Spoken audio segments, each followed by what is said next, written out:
Hola, bienvenidos a todos, buenos días, espero que se encuentren muy bien.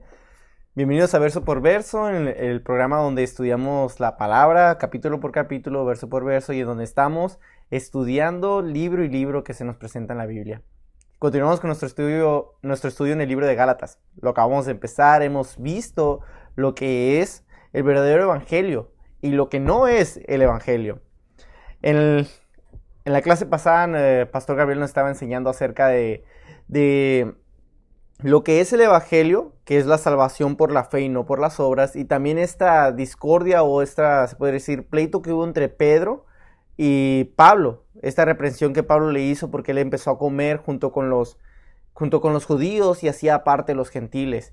Y eso no es lo que hace el evangelio. El evangelio no es de un bien particular, sino es de un bien común, es un bien para todos.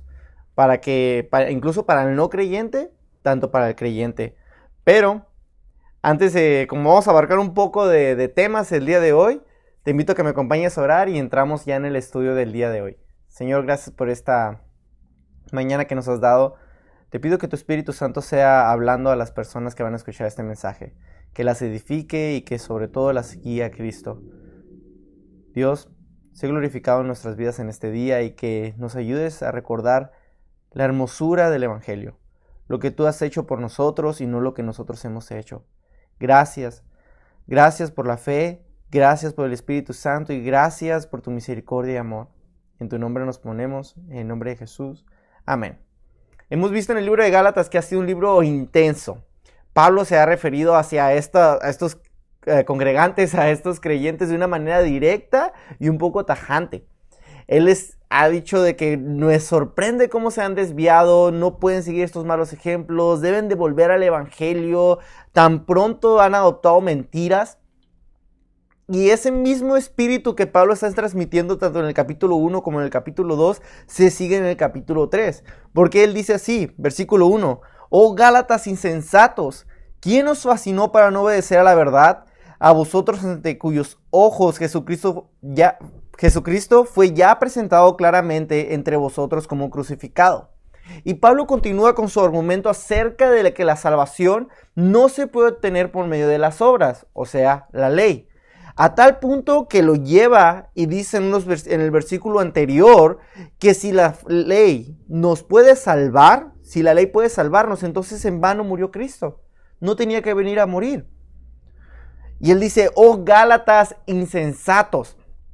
Algunos traductores y algunos pastores han traducido esto como mis queridos idiotas de Galacia, dice. Otras traducciones ponen la palabra tontos. Pero la palabra griega que se utiliza en insensatos es la palabra anoetos, que es una palabra usada para alguien que puede pensar, pero no usa su poder de percepción, no usa su juicio crítico, no aprende a discernir lo que entra en su mente. Y lo que iba a hacer Pablo es hacerlos que se cuestionen de lo que estos falsos maestros, los judaizantes, estaban enseñándoles. Y lo iba a hacer a través de 6 preguntas, una tras otra, y sin dar respuesta inmediata. Empieza con la primera pregunta. ¿Quién os fascinó? Dice. Esta palabra también se puede traducir como ¿quién los hechizó? Pablo no quería decir que literalmente estaban hechizados, sino que sus pensamientos estaban tan nublados y tan alejados de la verdad que parecía que le habían lanzado un hechizo, que parecía que habían sido encantados con esa falsa enseñanza. ¿Quién los ha fascinado para que no obedezcan? ¿Obedecer a qué? El mismo versículo, a la verdad de Jesús. Pablo había presentado claramente el mensaje del evangelio y ellos tenían tan blando su cerebro que se amoldeaban muy rápido a ideas erróneas y a herejías, a falsas enseñanzas que se estaban transmitiendo en la iglesia. Pero no tenían que hacerlo. Pablo ya había presentado de una manera clara y sólida cuál era el evangelio de Jesucristo y él se los presentó ante sus ojos. Ellos recibieron el mensaje puro y lo habían visto. Habían visto al Cristo crucificado espiritualmente. Pero Pablo estaba siendo tajante. Mira el versículo número 2. Esto solo quiero saber de vosotros. ¿Recibisteis el Espíritu por las obras de la ley o por el oír con fe? Pablo dice, solo díganme esto. Esto nomás quiero saber. ¿Cómo recibieron al Espíritu? ¿Por lo que ustedes podrían hacer en la ley o por la fe? Obviamente nosotros sabemos que es por la fe. Es solo por medio de la fe que el Espíritu Santo viene a morar en el creyente. No es un premio ganado por obras. Es un regalo. Es una dádiva de Dios. Y estos judaizantes estaban engañando a los creyentes de Galacia, a los Gálatas. Ellos le estaban diciendo que tenían que seguir la ley, seguir estas directrices alimenticias, guardar ciertos días, tenían que circuncidarse, guardar el día de descanso, y ellos estaban mezclando lo que era la fe cristiana con las obras de la ley. Y cuando tú tienes fe, pero tienes que guardar las leyes, entonces vas a ser bendecido. Tienes que circuncidarte, y así el Espíritu de Dios se va a derramar sobre ti y en ti. Pero Pablo le está diciendo, no es así. Y Pablo se sorprende y les pregunta en el versículo 3, ¿tan necios sois? ¿En serio? Habiendo comenzado por el Espíritu, ¿ahora vais a acabar por la carne? Y es que realmente esto era necedad de ellos. Estaban siendo engañados al creer que el crecimiento espiritual venía por las obras en la carne, por lo que tú puedes hacer sin necesidad de Dios, o sea, en su propio esfuerzo humano. Y él les dice, ¿por dónde se comienza? Se comienza por el Espíritu y no se mantiene por las obras. Es comenzado por el Espíritu y se mantiene por el Espíritu. Y es una barbaridad el decir que se mantiene como por las obras. Es como decir que la salvación nosotros no la podemos obtener por nuestras obras, pero una vez que la tenemos que mantener por nuestras obras. No se puede. La salvación es un regalo por medio de la fe y se mantiene no por tus obras, sino por las obras que hizo Jesucristo. Y Pablo continúa pregunta tras pregunta en el versículo 4. ¿Tantas cosas habéis padecido en vano? Si es que realmente fue en vano. Y al parecer Pablo sabía que estos creyentes habían sufrido por su fe en Cristo. Que cuando ellos recibieron el mensaje tuvieron persecución, porque estaban creyendo en lo que Jesús había dicho. Probablemente esta persecución vino por los mismos judíos, los legalistas, por otros gentiles. Y ahora estaban tirando todos esos momentos de dolor y todos esos momentos que Dios los utilizó para formarlos a la basura, a la borda. ¿En vano han hecho esto? Y Pablo les recuerda en el versículo 5, aquel pues que os suministra el Espíritu y hace maravillas entre vosotros, ¿lo hace por las obras de la ley o por el oír con fe? Pregunta tras pregunta y cada pregunta los hace cuestionarse sobre esta verdad. ¿Por fe o por las obras? Y el que suministra el Espíritu es Dios, y esto que suministra significa el que da el Espíritu. ¿Cómo lo hace? Por medio de la ley, por medio de la fe, y puede que este capítulo te suene repetitivo porque Pablo va a mencionar esto mucho durante los capítulos que siguen, pero es obviamente por medio de la fe. Los Gálatas sabían que lo recibían solo por medio de la fe en Cristo. Muchos de nosotros llegamos a pensar y a caer en la tentación de que por medio de nuestros méritos, por medio de lo que hacemos, obtenemos salvación o crecimiento. Aunque la oración, el estudio de la Biblia y el servicio en la iglesia son disciplinas espirituales que debemos ejercer como buenos creyentes, no sustituyen, escucha bien, no sustituyen el ministerio del Espíritu Santo. El Espíritu Santo utiliza la oración para transformar nuestro carácter, utiliza el estudio de la Biblia para transformar nuestro carácter y utiliza el servicio para transformarnos a la imagen de Jesucristo. Pero no son esas cosas por sí solas que nos transforman. No olvidemos el ministerio del Espíritu Santo. Recordemos que no podemos hacer estas cosas tampoco, el servir, orar y leer para ganar el favor de Dios. No nos engañemos. Si queremos agradar a Dios es por medio de la fe. Y yo sé que no digas, yo nunca he tratado de agradar a Dios por mis obras. No te engañes. No seas insensato. Muchos de nosotros hay veces que nos levantamos a las 5 de la mañana. Es más, 6, para no exagerar.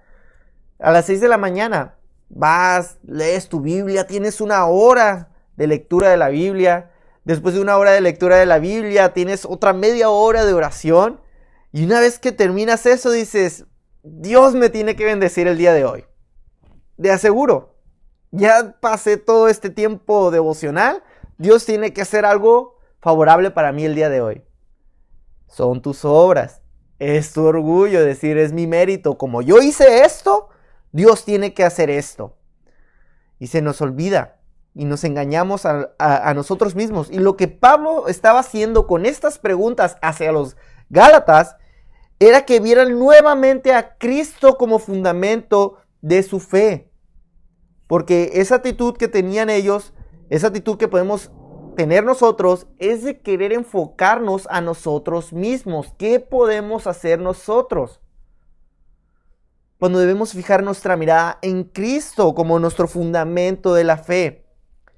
Y ese fundamento, este argumento que estaba presentando Pablo, no era porque se le venía a la mente, sino porque estaba en las Escrituras.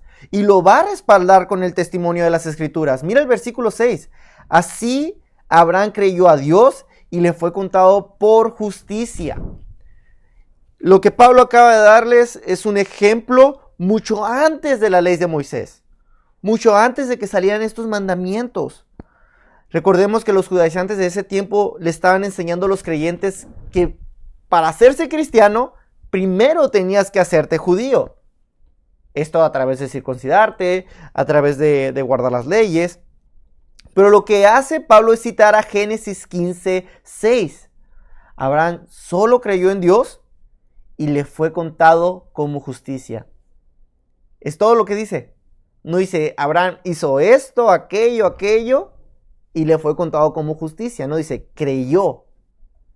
Tuvo fe en lo que Dios había hablado. No fue por sus obras, ni siquiera por la circuncisión, lo que se aferraban estos judaizantes a que los gálatas hicieran, porque no había llegado. Aún no se presentaba. Abraham fue contado como un justo, alguien aprobado delante de Dios por medio de la fe.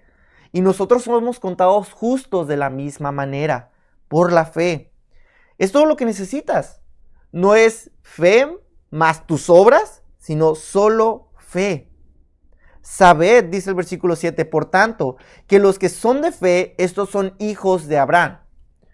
Otra vez, estos falsos maestros estaban enseñando que solo los que tenían la ley y eran de genética o de descendencia de Abraham podían recibir la bendición de Dios. Los hijos de Abraham.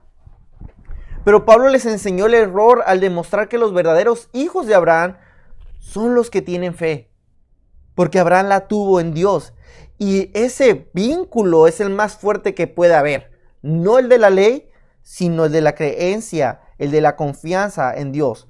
Y ahora tanto gentiles como judíos podemos disfrutar de la bendición que Dios le dio a Abraham. El de ser justos por medio de la fe en Cristo. Y Pablo continúa con su argumento en el versículo 8. Dice, la Escritura, previendo que Dios había de justificar por la fe a los gentiles, dio de antemano la buena nueva a Abraham, diciendo, en ti serán benditas todas las naciones. Y la Escritura, cuando estaba estudiando me quedé pensando en esa palabra. Esa palabra debería estar casi en todos nuestros argumentos. Cada vez que presentamos una convicción, cada vez que presentamos defensa de nuestra fe, debería estar esa palabra y la Escritura y lo que la Biblia enseña. No lo que yo pienso, sino lo que la Biblia establece y ordena y enseña. Debe estar en todo lo que pensamos. Es la verdad en la que nos podemos dirigir. Y lo que Pablo observó en la Escritura es que la promesa de la justicia de la fe no solo era para los judíos. No, los judíos pensaban que solo la bendición era para ellos. Pero no es así. Era para toda nación, porque Dios pronunció: en ti serán benditas todas las naciones. Génesis 12:3. La idea aquí era quitar el pensamiento de que tenías que hacerte judío, o sea, circuncidarte, para poder convertirte en un cristiano, para poder ser ahora sí parte de la familia, del pueblo de Dios. Pero si no fuera necesario, si fuera necesario esto, Dios nunca hubiera mencionado que en Él todas las naciones serían benditas, que hubieran esta bendición. Y la idea del Nuevo Testamento, ahora que nosotros lo tenemos, es de que el Evangelio, las buenas nuevas de Jesús, vayan a las naciones y no que las naciones vengan a Israel y se hagan todos judíos. No es así. Y lo que pasa es que somos bendecidos otra vez por medio de la fe. Versículo 9, de modo que los de la fe son bendecidos con el creyente Abraham. ¿Cuál es la bendición que podemos tener junto con el creyente Abraham? ¿Cuál es esa bendición? Fue la bendición de tener una posición correcta delante de Dios, de ser justos por medio de la fe, de ser aprobado. Martín Lutero dijo esto: la fe de los padres estaba dirigida al Cristo que había de venir, mientras que la nuestra descansa en el Cristo que ha venido. Todos los que estuvieron en el Antiguo Testamento iban caminando a miras a la cruz, a lo que Jesucristo haría en esa cruz, sacrificarse por nosotros. Y nosotros que ya pasamos eso, caminamos volteando hacia atrás a la cruz, a lo que Él hizo por nosotros. Solo por medio de la fe está esa justicia. Versículo 10, porque todos los que dependen de las obras de la ley están bajo maldición, pues escrito está: maldito todo aquel que no permaneciere en todas las cosas escritas en el libro de la ley para hacerlas. Otra vez, Pablo cita la escritura, Deuteronomio 27:26. Y esto es para probar que, contrario a lo que estaban enseñando los judaizantes o lo que ellos creían, la ley no puede justificar o salvar a alguien. No puede. Solo puede condenar. Solo puede hacernos ver el pecado que hay en nosotros. La persona que quebranta solo uno de los mandamientos está maldito. Está condenado. Merece la paga de esa condenación. Y debido a que todos hemos pecado, ya sea hemos mentido, hemos visto con lascivia, hemos tenido enojo, odio, envidia, hemos robado, hemos golpeado, y el más grande de todos: amarás al Señor tu Dios con toda tu alma, con toda tu mente y todo tu corazón. Y cuando nosotros vemos esto, es amar a Dios perfectamente, y cuando no amamos a Dios perfectamente, estamos en pecado. No podemos ni siquiera 3 minutos amar a Dios perfectamente. Ni siquiera uno. Nuestro corazón es pecaminoso. Y como todos hemos roto la ley, merecemos esa condenación. No nos puede justificar. Mira el versículo 11. Y que por la ley ninguno se justifica para con Dios. Es evidente. Es más que claro. Porque el justo por la fe vivirá. Es imposible hacernos justos delante de Dios por medio de nuestras propias obras. No se puede. Por más de que tú trates de venir a la iglesia, por más de que tú trates de ser buena persona, de compartir, de yo qué sé, lo que tú quieras considerar como buena obra, no te puede causar salvación. No es porque tú no mientes. No es porque tú no matas. O no es porque yo no soy como aquella persona. Porque solemos mirar a otras personas y no, esa persona es peor que yo debería entrar al cielo. Pero lo que va a hacer Dios no va a ser compararte con aquella persona, o con tu hermano, o con fulano de tal. Lo que va a ser compararte con su Hijo Jesucristo, que llevó una vida perfecta. Y ahí, hermano, tanto tú como yo estamos perdidos, porque no llegamos a la medida. Solo Jesucristo lo hizo. Y aunque tengamos las mejores intenciones de no volver a pecar, lo haremos.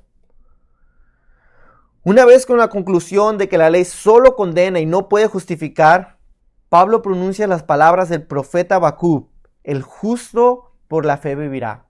Habacuc 2:4. Esta frase es muy importante tanto en el Antiguo Testamento como en el Nuevo Testamento, ya que revela la manera en la que uno puede ser aprobado delante de Dios. Por fe. Si tú no tienes fe, no eres aprobado delante de Dios. Sencillo. Y también hace una aclaración, que no es una mezcla de las dos, de la ley y de la fe. Miren el versículo 12, y la ley no es de fe, sino que dice, el que hiciera estas cosas vivirá por ellas. Algunos pudieron haber dicho, bueno, pues Pablo, voy a tratar de hacer todos mis esfuerzos, lo que yo pueda hacer de la ley, y lo que sobre se lo dejo a la fe. No. Pablo nos está diciendo que los caminos de la fe y el querer guardar la ley no van juntos. Si quieres vivir por la ley, estarás bajo la ley. Si vives por la fe, estarás bajo la fe. La ley solo trae maldición para todos, condena. Pero me encanta que Pablo siempre presenta la verdad del evangelio. Pero, versículo 13, Cristo nos redimió de la maldición de la ley, hecho por nosotros maldición, porque está escrito, maldito todo el que es colgado en un madero. Cristo fue quien nos libró, fue quien quitó la maldición de la ley, y esto fue en la cruz del Calvario. Y redimir tiene la idea de volver a comprar o comprar de. Así que no solo se trata de un rescate, sino es pagar un precio por rescatar. Ese precio fue su vida. En la cruz, Cristo tomó la maldición que nosotros merecíamos. Para que en Cristo Jesús, versículo 14, la bendición de Abraham alcanzase a los gentiles, a fin de que por la fe recibiéramos la promesa del Espíritu. Cristo recibió la maldición que nosotros merecíamos y él no. Para recibir la bendición de Abraham que no merecíamos. Por esto murió en la cruz, para que esta bendición pudiera llegar a nosotros, la justificación por la fe, que llegara a los gentiles, a todos aquellos que no son judíos étnicos. Él, al morir en la cruz, a todo aquel que tiene fe en él, le provee el Espíritu Santo. Y todo esto solo por la fe. Fue el tratado que había Dios establecido. Fue el pacto de Dios. Y el pacto de Dios es inmutable, es una promesa. Versículo 15, hermanos, hablo en términos humanos. Un pacto, aunque sea de hombre, una vez ratificado, nadie lo invalida ni le añade. Primero, Pablo los confronta como hermanos. Porque podemos estar leyendo esto y pensar que, estos no son creyentes verdaderos porque se fueron inclinados por esa mentira. No. Detente ahí. Son hermanos. Y tenemos que aprender a diferenciar en lo que es un hermano engañado y un falso maestro. Estos eran creyentes, verdaderos creyentes, pero que habían sido influenciados por malas enseñanzas.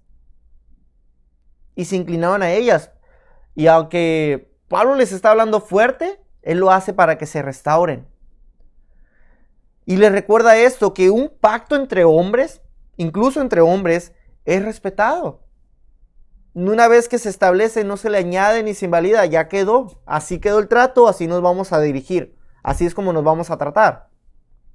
Y el punto no es la formalidad del pacto entre hombres, sino decir cuánto más verdadero es el pacto que Dios hace. Si los hombres respetan pacto entre hombres, ahora cómo nosotros deberíamos de tomar en cuenta el pacto de Dios. Versículo 16. Ahora bien, a Abraham fueron hechas las promesas y a su simiente. No dice y a las simientes, como si hablase de muchos, sino como de uno. Y a tu simiente, la cual es Cristo. El punto es claro. Abraham recibió la promesa y a su simiente. A un simiente específico, no a todas las simientes, no a todas las generaciones que vendrían. Y Pablo aclara que esa promesa que fue dada era a Cristo. esa simiente específica, ese descendiente específico era Cristo, en quien iba a haber justicia por medio de Dios. Esto pues, digo, en el versículo 17, el pacto previamente ratificado por Dios para con Cristo, la ley que vino 430 años después, no lo abroga, para invalidar la promesa. En esto termina Pablo su argumento. El pacto que Dios hizo con Abraham no se puede anular, no puede anularse, porque 430 años después llegó la ley que Dios le dio a Moisés. Pero como la promesa vino primero, no puede romperse porque vino la ley. Y si Dios no rompe sus promesas, va en contra de su naturaleza. Él siempre cumple su palabra. Y versículo 18 ya para terminar. Porque si la herencia es por la ley, ya no es por la promesa. Pero Dios la concedió a Abraham mediante la promesa. Qué hermoso. Qué hermoso ver estos versículos. La promesa vino primero a Abraham, después vino la ley. Es por eso que es segura, porque Dios va a cumplirla. Dios la concedió. Esta palabra concedió viene la palabra en griego similar a la palabra dádiva, a un regalo, a gracia. Dios le dio esta gracia a Abraham mediante esta promesa. Y esa herencia que íbamos a recibir en su simiente era la justificación delante de Dios por medio de Cristo.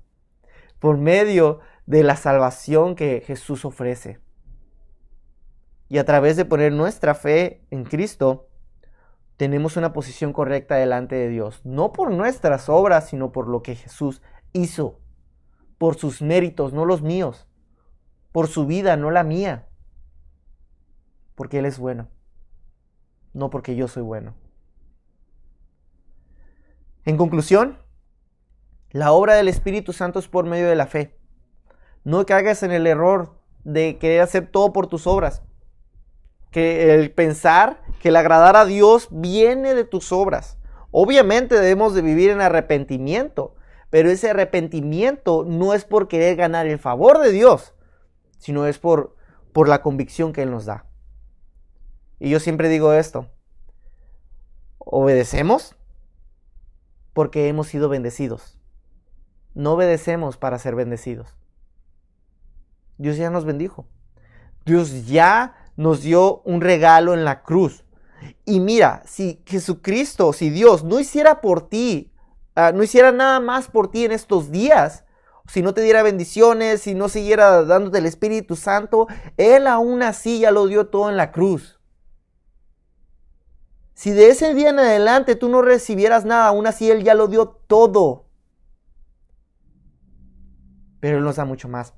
El Espíritu Santo que nos ayuda a santificarnos por medio de la palabra, por medio de la oración, por medio del servicio, por medio del sufrimiento, el que nos trae consuelo, el Espíritu Santo que nos guía en la vida. Dios nos ha dado tantas bendiciones y no te dejes engañar por aquellos que dicen, ¿sabes qué? Tienes que ir a la iglesia todos estos días y entonces vas a recibir esto a cambio de Dios. ¿Sabes qué? Tienes que ir a rezarle a los santos y tienes que ir a hacer todo esto y entonces vas a tener esto de parte de Dios. Y la más común, tienes que subirte de rodillas a un monte y vas a recibir una bendición. No te engañes, no es por tus obras, es por la creencia, por la confianza en las promesas de Dios. Y aunque hay convicciones entre los hermanos, en este libro no se está hablando de convicciones. Lo que se está hablando de este libro es de no abrazar una salvación por obras. No se puede. No te engañes. No es por medio de lo que tú haces que puedes llegar a ser salvo del infierno. Es por medio de lo que Jesús hizo y por eso debes de confiar en Él. Y si tú crees en el mensaje del Evangelio, la muerte y resurrección de Jesucristo, serás justificado, aprobado delante de Dios, no por tus méritos, vuelvo a repetir, no por lo que tú hiciste, sino por lo que Él hizo. Y mis queridos hermanos, y no mis queridos idiotas de Templo Calvario, no, mis queridos hermanos, aférrense a su fe. Aferren su fe a Cristo. Él es el único que puede darnos salvación y Él es el único que nos puede llevar una vida en el Espíritu por nuestra fe. Y con eso concluimos. Acompáñame a orar. Señor, gracias por esta mañana que nos has dado. Te pido que nos ayudes a vivir una vida en el Espíritu, confiando en que tú lo has prometido, confiando, Señor, en todo lo que tú has hecho. Y ayúdanos a obedecerte, Señor, a evangelizar, a ser discípulos, a arrepentirnos, no por lo que tú puedas hacer, sino por lo que has hecho, considerando todas tus misericordias para poder entregarnos como un sacrificio vivo. Ayúdanos, perdona nuestro corazón pecador y que se inclina a la maldad, y que podamos darte honra, gloria y alabanza a través de nuestra vida. Gracias por tu sacrificio en la cruz, Jesús, y gracias porque tú manifestaste esta salvación por medio de la fe. En tu nombre nos ponemos. Amén. Hermanos, muchas gracias por acompañarnos en este verso por verso. Recuerden estar orando por las conferencias de pastores que están en estos momentos en Rosarito. Y también tenemos servicios el día domingo a las 9 bilingüe, 11:30 en el español. Dios me los bendiga.